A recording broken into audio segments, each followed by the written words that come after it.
السلام علیکم ورحمۃ اللہ وبرکاتہ۔ بسم اللہ الرحمن الرحیم۔ الحمد للہ رب العالمین، والصلاة والسلام علی خیر خلقہ محمد وعلی آلہ وصحبہ اجمعین ومن تبعہم بإحسان الی یوم الدین، اما بعد۔ محترم دینی بھائیوں، نوجوان ساتھیوں، عزیز بچوں، اخلاص کی اہمیت اور اس کے فوائد، اس موضوع پر قرآن مجید کی آیات، پیارے نبی صلی اللہ علیہ وسلم کی احادیث اور علماء کے اقوال کی روشنی میں کچھ باتیں اللہ کی توفیق سے آپ لوگوں کے سامنے رکھنے کی سعادت مل رہی ہے۔ اللہ رب العالمین سے دعا ہے کہ رب العالمین جو بھی باتیں اس درس میں آئیں ان سے ہمیں سیکھنے، سمجھنے اور اپنی زندگی میں اسے نافذ کرنے کی توفیق عطا فرمائے۔ محترم دینی بھائیوں، اخلاص ہم سب کی سب سے بنیادی ضرورت ہے۔ اخلاص کا معنی کیا ہوتا ہے؟ اسے اگر آسان زبان میں سمجھایا جائے، آسان لفظوں میں، تو ہم ایسے ہی سمجھیں کہ کسی چیز کا خالص ہونا، کسی چیز کا خالص ہونا، اس میں کوئی ملاوٹ نہ ہو۔ جیسے ہم اور آپ دودھ پیتے ہیں تو ہم چاہتے ہیں کہ دودھ والا ہمیں خالص دودھ دے، اس میں پانی نہ ملا۔ ہمیں شہد کے فوائد معلوم ہیں، شہد ہم استعمال کرتے ہیں، تو ہم یہی چاہتے ہیں کہ جس سے بھی ہم شہد خریدیں یا جہاں سے بھی ہمیں شہد ملے، بالکل خالص شہد ملے، اس میں کوئی چیز اور ملا کر کے اسے بنایا نہ گیا ہو، بالکل پیور چیز ملے۔ ایسے ہی ہمیں اور آپ کو اللہ رب العالمین نے اپنی عبادت کا مکلف کیا ہے، اپنی شریعت کا مکلف کیا ہے، تو اللہ تعالی ہم سے، آپ سے یہ چاہتا ہے کہ ہم اس کی عبادت میں مخلص رہیں، عبادت خالص ہو، اللہ کے دین پر چلنے کا ہمارا جذبہ خالص ہو، اس میں ملاوٹ نہ آئے۔ اللہ کے لیے جو بھی کام کیا جائے وہ واقعی صرف اللہ ہی کے لیے کیا جائے۔ پورا دین ہمیں فالو کرنا ہے، کس کے لیے؟ اللہ کے لیے، اللہ کی رضا کے لیے۔ تو ہمیں کتاب و سنت نے جس چیز کا بھی پابند کیا ہے، ہم اس کے انجام دہی میں اس پر عمل کرتے ہوئے اپنے دل کو صاف رکھیں، پاک رکھیں، اس میں کسی چیز کی ملاوٹ یا آمیزش نہ ہونے دیں، ورنہ وہ عمل جب خالص نہیں ہوگا تو اللہ تعالیٰ کے ہاں قبول بھی نہیں ہوگا۔ یہ بات قرآن مجید کی متعدد آیات میں، پیارے نبی صلی اللہ علیہ وسلم کی مختلف احادیث میں موجود ہے۔ اخلاص کی تعریف میں سلف نے لکھا ہے، اخلاص کسے کہتے ہیں؟ تو کہتے ہیں صدق العبد فی توجہہ الی اللہ اعتقادا وعملا، کہ بندے کا اللہ کی طرف متوجہ ہونا عقدی ناحیے سے، اعتقادی ناحیے سے اور عملاً بھی، یعنی عقیدہ اور عمل دونوں ناحیے سے بندہ اللہ کی طرف جو متوجہ ہونے کا دعویٰ کرتا ہے اس میں وہ سچا ہو، اس میں کیا ہو؟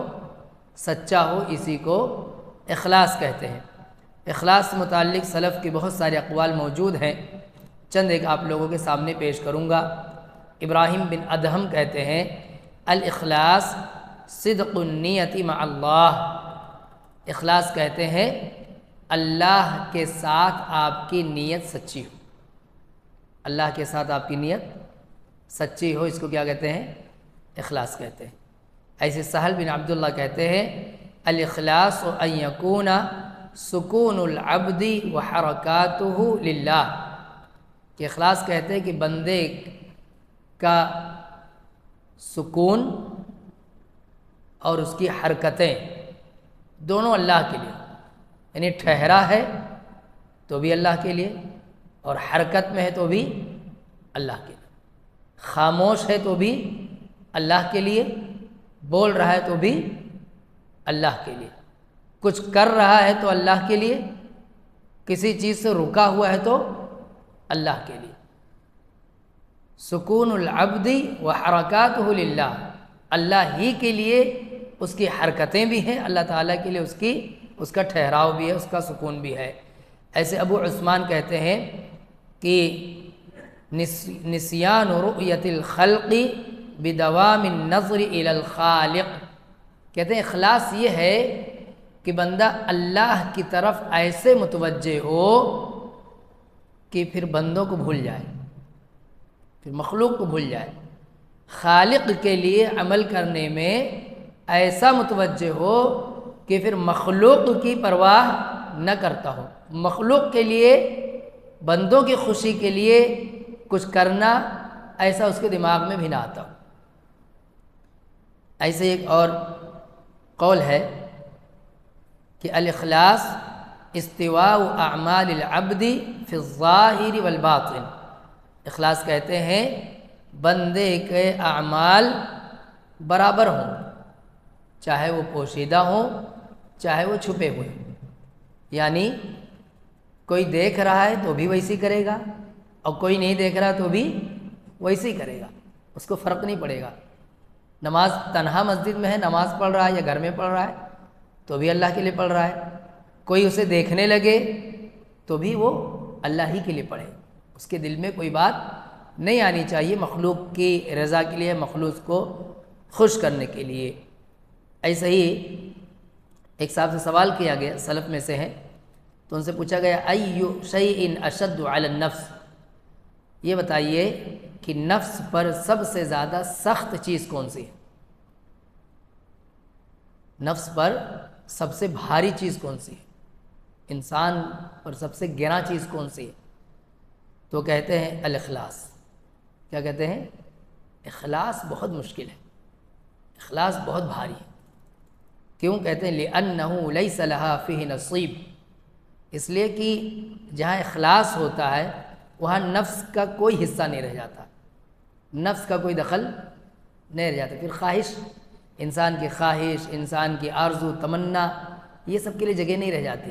آدمی مخلص ہو گیا، اللہ کے لیے ہو گیا تو وہاں وہ اپنے خواہش، اپنے آرزو، اپنی تمنائیں ان کو کچل دے گا، اسے کیا کر دے گا؟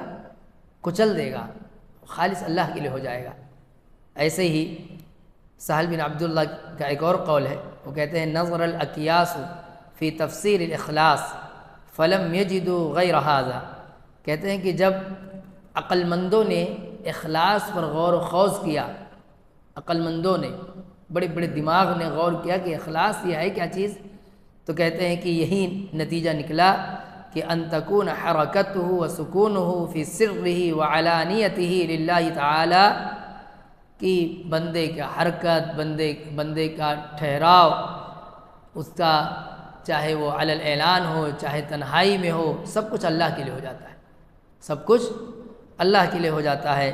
پھر کہتے ہیں لا یمازجہ شیء لا نفس ولا ہوا ولا دنیا، کہ پھر اس کو کوئی چیز ملتی نہیں ہے، اسے کوئی چیز گدلا نہیں کرتی ہے، نہ تو اس کا نفس، نہ تو خواہش، نہ تو دنیا داری، بندہ مخلص ہو گیا۔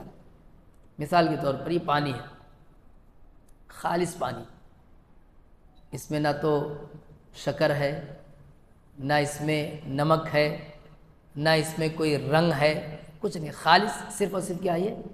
پانی۔ تو کہتے ہیں جب بندہ مخلص ہو جاتا ہے تو نہ اس کی خواہش اس پہ اثر انداز ہوتی ہے، نہ دنیا داری اس پہ اثر انداز ہوتی ہے، نہ کوئی اور چیز، نہ کوئی اور چیز، یعنی ان چیزوں سے بچا رہے تبھی بندہ مخلص مانا جائے گا، اور جب اس کی ملاوٹ آ جائے گی تو پھر اس میں اخلاص نہیں رہ گیا، پھر اس میں اخلاص خالص نہیں رہ گیا وہ۔ ایسے ہی ایک اور صاحب ہیں، وہ کہتے ہیں الاخلاص تصفیۃ العمل من کل شوب، کہتے ہیں اخلاص کہتے ہیں عمل کو ہر چیز سے صاف کر دینا، ہر چیز سے صاف کرتے رہنا، ہٹا دینا ہر چیز، بالکل خالص رہے، بالکل خالص رہنے کے لیے دوسری تمام چیزیں اس سے کیا کر دینا، دور کر دینا، صاف کر دینا۔ اور بھی اس حوالے سے بہت سارے اقوال سلف کے موجود ہیں، لیکن بات آگے بڑھاتا ہوں، اخلاص کی اہمیت پہ بات کرتے ہیں۔ اخلاص کتنی امپورٹنٹ چیز ہے، اخلاص کیا ہے، امید ہے بات سمجھ میں آ گئی ہوگی۔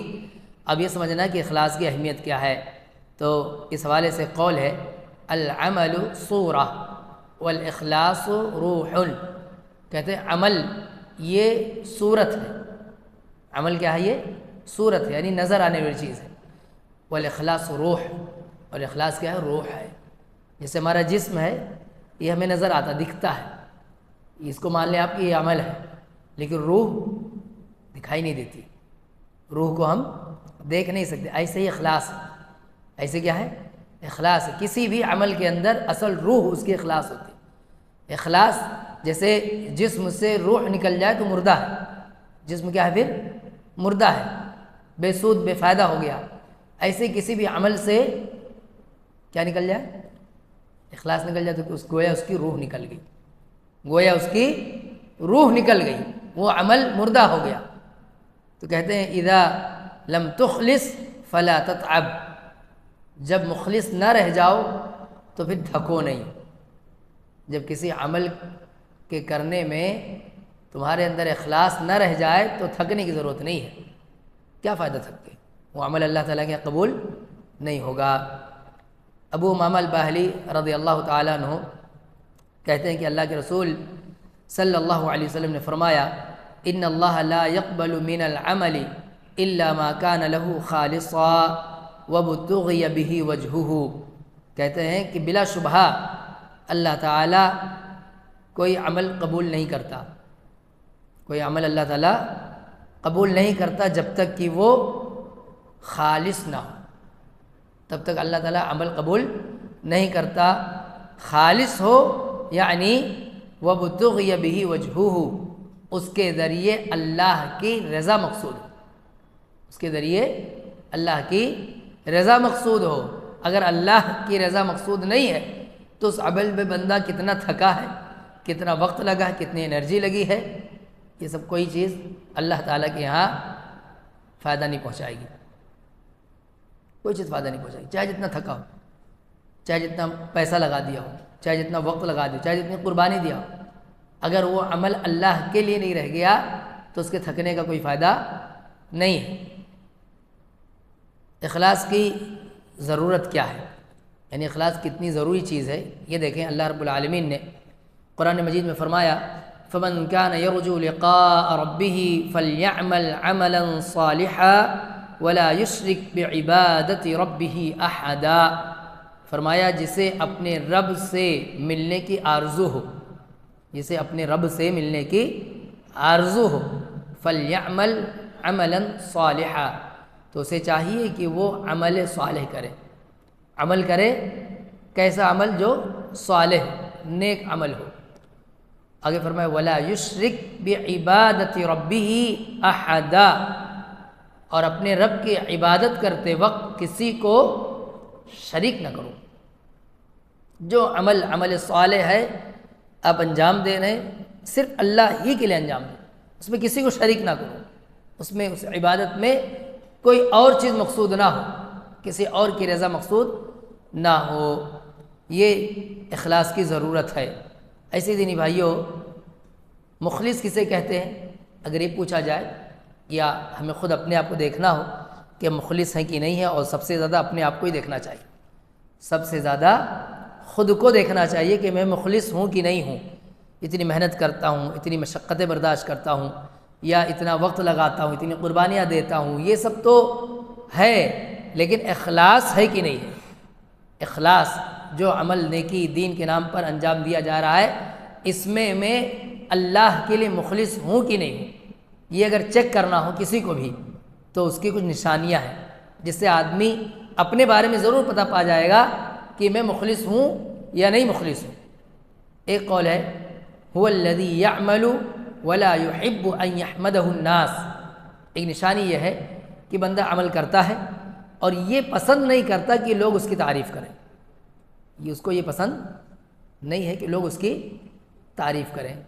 مثلا مسجد میں، مدرسے میں، دین کے کسی کام میں بندہ کچھ روپیہ دے رہا ہے تو اس کو یہ اچھا نہیں لگے گا، وہ پسند نہیں کرے گا کہ لوگوں کو پتہ چلے کہ میں نے اتنا دیا، یعنی پتہ چلنے کا مطلب یہ اس کی چاہت نہیں ہوگی، اس کی چاہت نہیں ہوگی کہ لوگوں کو معلوم ہو، لوگوں کو پتہ چلے، ورنہ کبھی اگر ضرورتاً علانیہ بھی دینا پڑے تو دے گا وہ، اس کو یہاں مقصد یہ نہیں کہ چھپا کر کے دے، مقصد یہ کہ اس کے دل کی کیفیت یہ ہے کہ وہ یہ نہیں چاہتا ہے کہ لوگ اس کی تعریف کریں تو مخلص ہے، تو کیا ہے وہ مخلص ہے۔ ورنہ صدقہ کرنا ہے، اللہ کی راہ میں خرچ کرنا ہے تو شکلیں دونوں ہیں، چپکے چپکے بھی اور علل اعلان بھی، دونوں حالت میں آدمی مخلص ہو سکتا ہے۔ یہ نہیں کہ آدمی سب کے سامنے اگر کہہ رہا ہے میں 50,000 دیتا ہوں تو آپ شک کریں کہ مخلص نہیں ہے، ایسا بالکل ضروری نہیں ہے۔ آدمی علل اعلان بھی کسی نیکی میں مخلص ہو سکتا ہے۔ ابھی ہم سب نے نماز پڑھی، سب کے سامنے پڑھی، سارے لوگوں نے ایک ساتھ پڑھی ہے، تو کیا مطلب؟ اخلاص پہ سوال اٹھا سکتے ہیں کہ پتہ نہیں مخلص ہیں کہ نہیں ہے؟ چپکے سے پڑھنے گھر کے اندر، جو چیزیں فرض ہوتی ہیں اس کو چپکے سے نہیں کرنا ہے، وہ جس شکل میں فرض ہیں اسی حالت میں اس کو کرنا ہے، وہاں پر چھپانا مقصود نہیں ہے کہ آپ چپکے سے اس کو کرو، جو چیزیں فرض ہیں جس شکل میں ہیں اس کو آپ کو ویسے ہی کرنا ہے۔ کوئی یہ کہے کہ میں حج پہ جاؤں گا تو سب کو پتہ چل جائے گا، حج پر جاؤں گا تو سب کو پتہ چل جائے گا، تو کیسے حج کرے گا وہ؟ اس کو ویسے ہی حج کرنا جیسے اللہ تعالیٰ نے فرض کیا ہے، جیسے اللہ تعالیٰ نے فرض کیا ویسے ہی حج کرنا ہے۔ وَلِلَّهِ عَلَى النَّاسِ حِجُّ الْبَيْتِ مَنِ اسْتَطَاعَ إِلَيْهِ سَبِيلًا، جس کے پاس استطاعت ہے، جو صاحب استطاعت ہے وہ حج کرے گا، لیکن حج کیسے کرے گا؟ ویسے ہی جیسے اللہ کے رسول نے کیا، آپ کے صحابہ نے کیا۔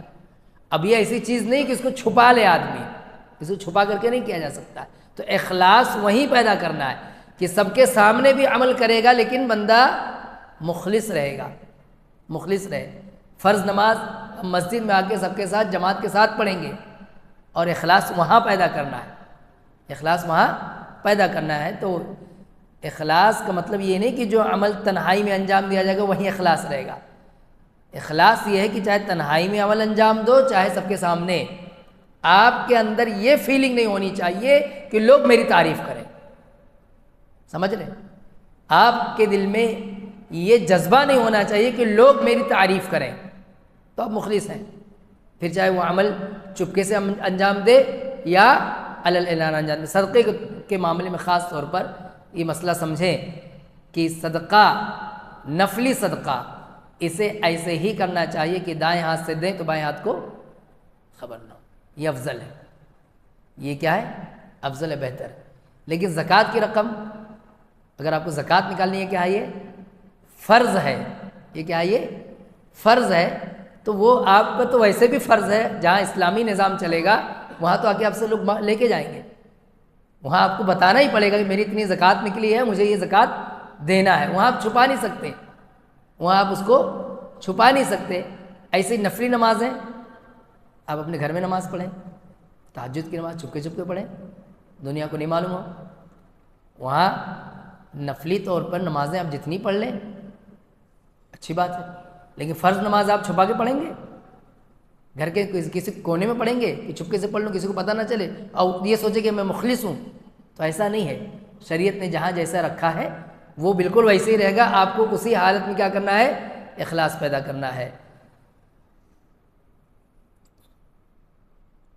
مخلص کی ایک اور نشانی بتائی گئی کہ من یکتم حسناتہ کما یکتم سیئاتہ، کہ مخلص آدمی اپنی نیکیوں کو ایسے ہی چھپاتا ہے جیسے کہ لوگ اپنے گناہوں کو چھپاتے ہیں۔ ہم سے جو بھی گناہ ہوا، جو بھی خطائیں ہوئیں، تو ہم نہیں پسند کرتے، نہیں چاہتے کہ لوگوں کو پتہ چلے۔ ہمارا ماضی، ہمارا پاسٹ، اس میں ہمارا کوئی گناہ ہو اور ہمارا کوئی ساتھی جانتا ہو، ہمارے گھر کا کوئی فرد جانتا ہو، کبھی وہ ذکر کرنے لگے تو بھی ہمیں برا لگتا ہے، ہم سب سے گناہ ہوتے رہتے، نہ جانے کتنے ایسے گناہ ہیں کہ اس پہ پردہ ڈالا ہے رب العالمین نے، ہم یہی چاہتے کہ ہمیشہ پردہ پڑا رہے، لوگوں کو نہ معلوم ہو، اور اللہ کی رحمت ہے، اللہ کا بہت بڑا احسان ہے کہ اللہ تعالیٰ ہمارے گناہوں پہ پردہ پڑا رہنے دیتا ہے، ہمیں لوگوں کے سامنے رسوا نہیں کرتا، ہمیں لوگوں کے سامنے بے عزت نہیں کرتا۔ تو جیسے ہمارے گناہ چھپے ہوئے ہیں، ایسے ہی ہم چاہیں کہ ہماری نیکیاں بھی چھپی رہیں۔ ہم کوئی نیکی کر کے یہ کیوں چاہتے ہیں کہ لوگوں کو پتہ چلے؟ ہم کوئی نیکی کر کے یہ کیوں چاہتے ہیں کہ لوگوں کو معلوم ہو؟ جہاں علی الاعلان صدقہ یا کچھ رقم دینے کی بات کا جواز ہے، وہاں بھی مقصد ہے، مقصد یہ ہے کہ آپ کو دیکھ کر کے دوسروں کے اندر تحریک پیدا ہو، دوسروں کو جذبہ پیدا ہو کہ اچھا فلاں 50,000 دے رہے تو فلاں میں بھی دیتا ہوں، یہ مقصود ہو۔ وہاں بھی یہ نیت نہیں ہو سکتی ہے کہ لوگوں کو پتہ چلے کہ میں نے اتنا دیا ہے، وہاں نیت یہ ہو کہ میرا دیکھ کر کے اور لوگ دیں گے، باقی میں دے جو رہا ہوں صرف اللہ کے لیے دے رہا ہوں، صرف اللہ کے لیے دے رہے ہیں، وہی نیت ہونا چاہیے۔ تو جیسے آدمی اپنے گناہوں کو چھپاتا ہے، ایسے ہی اپنی نیکیوں کو چھپائے۔ یہ نشانیاں بتائی جا رہی کہ تب آدمی کیا ہے، مخلص آدمی ہے، اس کے اندر اخلاص ہے۔ اللہ کے نبی صلی اللہ علیہ وسلم سے ایک مرتبہ پوچھا گیا کہ اللہ کے نبی مجاہد فی سبیل اللہ کسے کہتے ہیں؟ اللہ کی راہ میں جہاد کرنے والا کسے کہتے ہیں؟ تو اللہ کے نبی نے فرمایا من قاتل لتکون کلمۃ اللہ ہی العلیٰ، کہ جس کا مقصد اللہ کے کلمے کی سربلندی ہو اور پھر وہ قتال کرتا ہو تو اس کو کیا کہیں گے؟ مجاہد کہتے ہیں، وہ اللہ کے راہ میں مجاہد مانا جاتا ہے۔ باقی جہاد کے نام پہ جو لوگ شامل ہوں، قتال کریں، وہ ضروری نہیں ہے کہ وہ اللہ کے ہاں بھی مجاہد مانے جائیں۔ خالص اللہ کے کلمے کے لیے، اللہ کے دین کے شرائط کو پورا کرتا ہوا جو لڑائی کرتا ہے اسے مجاہد کہتے ہیں۔ تو یہاں بھی دیکھیں کیا ہے کہ اللہ کے لیے کام کیا جائے گا، اللہ کے دین کے مطابق، اللہ کی شریعت کے مطابق، تو آدمی اس میں مخلص مانا جائے گا۔ اخلاص سے خالی عمل کا انجام کیا ہوتا ہے؟ یعنی اخلاص کوئی عمل ہو اور اخلاص سے خالی ہو تو اس کا انجام کیا ہوتا ہے؟ اس حوالے سے جلیل القدر تابعی ہیں ربیع بن خثیم رحمہ اللہ، یہ کہتے ہیں کل ما لا یبتغى به وجہ اللہ فهو مضمحل، کہتے ہیں ہر وہ عمل جس میں اللہ کی رضا مقصود نہ ہو، فهو مضمحل، تو مٹ جانے والی چیز، وہ کیا ہو جائے گی؟ مٹ جائے گی، غائب ہو جائے گی۔ یعنی اللہ کے ہاں جب نام اعمال پیش ہوں گے تو اس میں بندہ وہ چیز نہیں دیکھے گا، نیکی کے نام پہ نہیں دیکھے گا، وہاں نیکی وہ نہیں رہے گی۔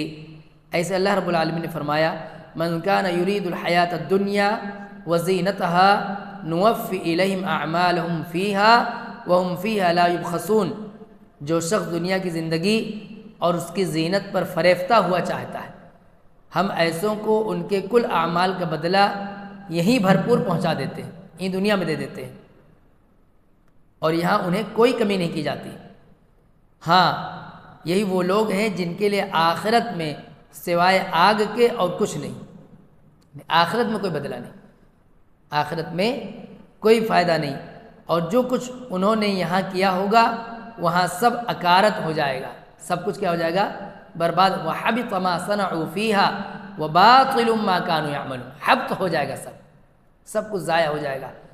یعنی بندے کو جو عمل مخلص ہو کے اللہ کے لیے کرنا ہے، وہاں اگر اللہ کے بجائے اس کو دنیا مقصود ہو گئی، دنیا کا کوئی فائدے کے لیے وہ عمل انجام دے رہے ہیں، اصل اس عمل کو کیوں انجام دے رہا ہے؟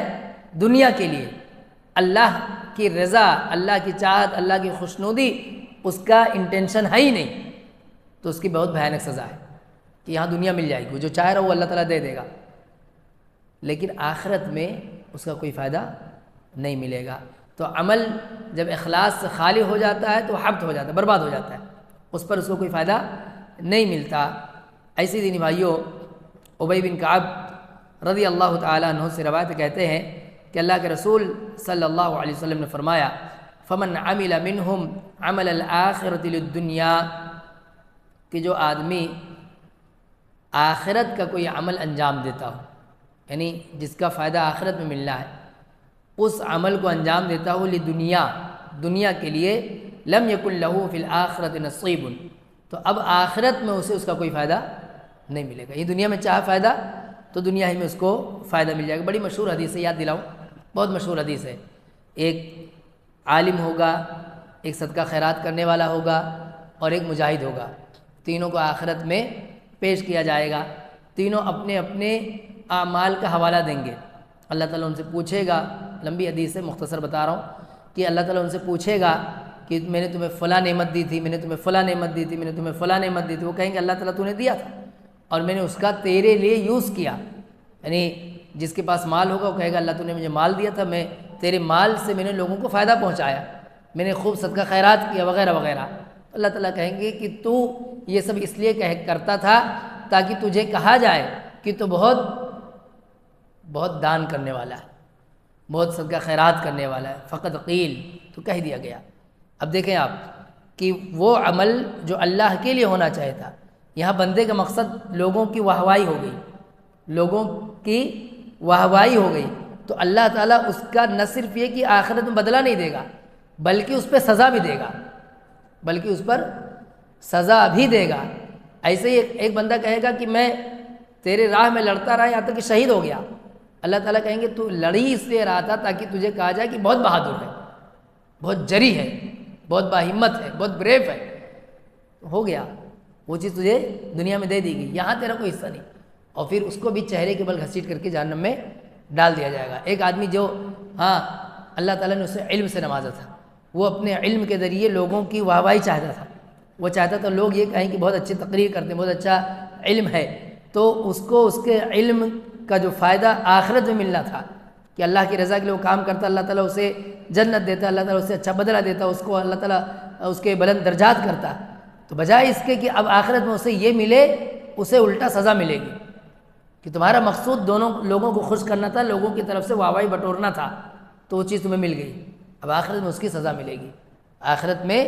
اور ایسے ان تینوں کو حدیث میں ہے کہ چہرے کے بل گھسیٹ کر کے جہنم میں ڈال دیا جائے گا، چہرے کے بل گھسیٹ کر کے جہنم میں ڈالے گا۔ اخلاص مطلوب ہے، اخلاص فرض ہے۔ اخلاص کیا ہے؟ فرض ہے۔ بندہ نیکی کا کوئی بھی عمل انجام دے کر مخلص نہیں ہے تو وہ عمل الٹا اس کے خلاف حجت بن جائے گا، اس کے خلاف آخرت میں سزا اور عذاب کا ذریعہ بن جائے گا، پھنس جائے گا بندہ۔ اس لیے اخلاص اور مخلص رہنا یہ کیا ہے؟ ضروری ہے۔ اللہ کے نبی صلی اللہ علیہ وسلم کی اس حدیث کے حوالے سے یہ بات آئی۔ امام ابن رجب رحمہ اللہ کہتے ہیں اس بات پر کسی مسلمان کو شک نہیں کہ حصول دنیا کی غرض سے کیا گیا عمل برباد ہو جانے والا ہے، اس میں کوئی شک نہیں کہ آخرت میں جس کا بدلہ ملنا ہے بندہ وہ عمل دنیا کے لیے کرتا ہو تو وہ عمل برباد ہو جائے گا، اور ایسا کرنے والا شخص اللہ کی ناراضگی و عذاب کا مستحق ہوگا۔ دینی بھائیو، یہ اخلاص سے خالی عمل کا انجام بتایا گیا۔ اب ایک بات اور ہے کہ حسن نیت، یعنی نیت اگر اچھی ہو تو بندے کو اس کا فائدہ ملتا ہے۔ بندہ مخلص ہو، مخلص تو کبھی عمل انجام نہ بھی دے پائے تو بھی اسے اس کا فائدہ ملتا ہے۔ اس حوالے سے صحیح مسلم کی روایت ہے، جابر رضی اللہ تعالیٰ عنہ کہتے ہیں کننا مع النبی صلی اللہ علیہ وسلم فی غزات، کہ ہم نبی کریم صلی اللہ علیہ وسلم کے ساتھ ایک غزوے میں تھے، تو اللہ کے رسول نے فرمایا ان بالمدینۃ لرجالا، کہتے کہ اللہ کے نبی نے فرمایا کہ بے شک کچھ مرد ایسے ہیں جو مدینے میں ہیں۔ کہاں ہیں؟ مدینے میں۔ یہ لوگ سفر میں تھے اور اللہ کے نبی کہہ رہے ہیں کہ کچھ لوگ ایسے ہیں مدینے کے اندر کہ تم جو وادی طے کرتے ہو، یعنی سفر میں تم جو مسافت طے کرتے ہو، جو وادیاں عبور کرتے ہو، وہ بھی تمہارے ساتھ میں ہیں، وہ بھی تمہارے، وہ فزیکلی جسمانی طور پہ وہ مدینے میں ہے لیکن اجر و ثواب میں تمہارے ساتھ ساتھ وہ بھی شامل ہیں۔ کیوں؟ کہتے ہیں الا كانوا معكم حبسهم المرض، انہیں صرف اور صرف بیماری نے روک رکھا ہے، بیمار ہیں اس لیے تمہارے ساتھ میں نہیں، اس لیے تمہارے شانہ بشانہ نہیں، لیکن ان کی نیت اور اللہ کی راہ میں نکلنے کا ان کا جذبہ اتنا خالص ہے کہ اللہ تعالیٰ انہیں ایسا ہی ثواب دے رہا ہے جیسے تمہیں ثواب مل رہا ہے، جیسے تمہیں نیکی مل رہی ہے ایسے انہیں بھی ثواب مل رہا ہے۔ ایسے ہی ابو درداء رضی اللہ تعالیٰ عنہ کی روایت ہے، کہتے ہیں اللہ کے رسول صلی اللہ علیہ وسلم نے فرمایا من اتی الی فراشہ وهو ينوی ان یقوم یصلی من اللیل فغلبته عیناہ حتی اصبح کتب له ما نوى وکان نومہ صدقۃ علیہ من ربہ عز وجل، کہتے ہیں کہ جو آدمی اپنے بستر پر سونے کے لیے آئے، اپنے بیڈ پر آئے سونے کے لیے، کہ اب سونے جا رہا ہے اپنے بستر پر، وَهُوَ يَنْوِي أَن يَقُومَ يُصَلِّ، اور وہ یہ نیت کر کے سوئے کہ صبح اٹھوں گا اور اس کے بعد تہجد پڑھوں گا، صبح اٹھ کر کے کیا کروں گا؟